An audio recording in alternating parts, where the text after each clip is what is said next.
Noida Sector 143 da Chennabasing athubada Miyam Mangda Puthoklagani FIDM. Full details adu pathok charake. Federation of Indigenous People Democratic Movement Langol Game Village Imphal West Manipur 795001 makoina thorokpa press release amakak pathok charake. Noida Sector 143 da Chennabasing athubada Miyam Mangda Puthoklagani FIDM. Federation of Indigenous People Democratic Movement FIDM na chahi kiya mamangdagi masiga mari lainana thigatuna lakhibani adubu makhoina tawriba thabak asida fraud ni scam ni haibagi chapchaba khudam changdam laitabadagi matam ama ngaiduna lairakhibani adubu haukhiba October last week asidagi hauraga amuka hanna Noida Sector 143 da thabak habigani haibagi achauba asa ama piraga pusinbagi thabak asiga mari lainana complain kaya lakpadagi tha ahum chupna kupna thigatlaba matung haukiba January 3 2025 scam asida chenaba miyoi kharagi maming panduna numit mangani phawbagi manungda changjaraknaba amadi sengdoraknaba thaumkhraba matung loop asibu thawai usitlaktabadagi RK production gi mateng laujaraga laibak pungjau thinna tangai fadana hawalakliba naha singi khallaga mitmai oinaba video asi semba mathau takhi ngasi aikhoida Noida Sector 143 ga mari lainana changjarekhiba singi maphamda aikhoina thamkhiba sing adugi matung inna matam ama FIDM gi maikaidagi lepcharakani masida laikai club maira paipi sangstan paliba laingak amadi police department na achum aran asengba adu puthokpada mateng pangminnasi haina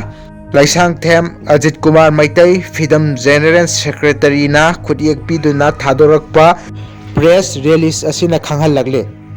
atopa pau amada victim singidamak thong launa hangduna thamli KCP PWG full details adu mayamda pathok charake Kanglaipa Communist Party PWG na thamkhiba final report aduda QNet Noida Sector 143 online telephonic business asi scam natti haibasi report aduda pankhiba leite lupna thamkhiba warol adudi upline sing aduna Manipur da thoraktuna mahaki downline sing aduga ningthi jana leibak macha tana pau phaunaduna legitimate claim amasung illegitimate claim khandok minaduna wakhal tanabiu haikhibani hauji su victim singki changjafam lup asida thong laun hangduna thamli haina KCP PWG MC unification gi PRO chingkhai nganmana thadorakpa cherol amana hairi cherol asina hai investigation matungda lupna miramda leiriba angang singdugi mama mapa oiba oibi sing kauduna numit humni gi manungda miramda leiba macha singbu kokthokuna lupta sinabiu haijaki adubu miramda leiriba angang sing aduda mama mapa sing asina lupki custody da leiringaida contact taunaba honabada macha sing adugi mobile sing switch off laiki khara amana sim card sing adu sindolaga leiramba thengnaki mama mapa singna pau phaunaba honabada phangdabana maram oiraga lupki custody da leiriba ningtham thagi aingba asi khallaga ahal oiraba oirebi mama mapa sing adubu miyobegi minungsi yenglaga mayumda hanankibani mayumda hanankhiba matamda non judicial paper singda macha oiba oibi upline sing adugi maming palluduna upline adun lausilamba sel kanglon chumna handokpiu niyam chumdragana handokpiganu haina iraga mama mapa sing adugi khudyak witness haplaga chesing aduda copy lehauki masida lupna thamjaningliba wafamdi miramda leiriba macha sing aduda lupki custody da leiriba ahal oiraba mama mapa sing asiga pau phaunaba ngamdre haibagi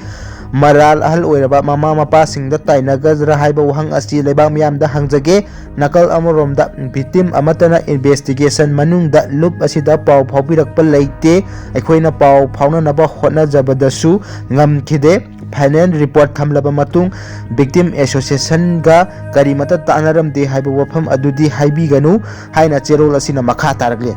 atopa post amada sangita khaidem haina leiriba Facebook account aduna thagalba post amakhak share tawjage asengba achumba puthokpati matam changbani film dasu ahan badedi ben adum ngambani ado last adi hero na ngambani ko QNet Noida Sector 143 hauji chathariba film sida noidi phattaba tawba bet ki role duni noina kumlise aduna achumbagi damak noibu maithiba piba ngamba hero mayam leiri tholakini haibadi kaunuko haina mahakna penda wafam thamlale ngasi gi matang sida video solution jarage channel sibu nusibiduna subscribe tawsan biu haijari thank you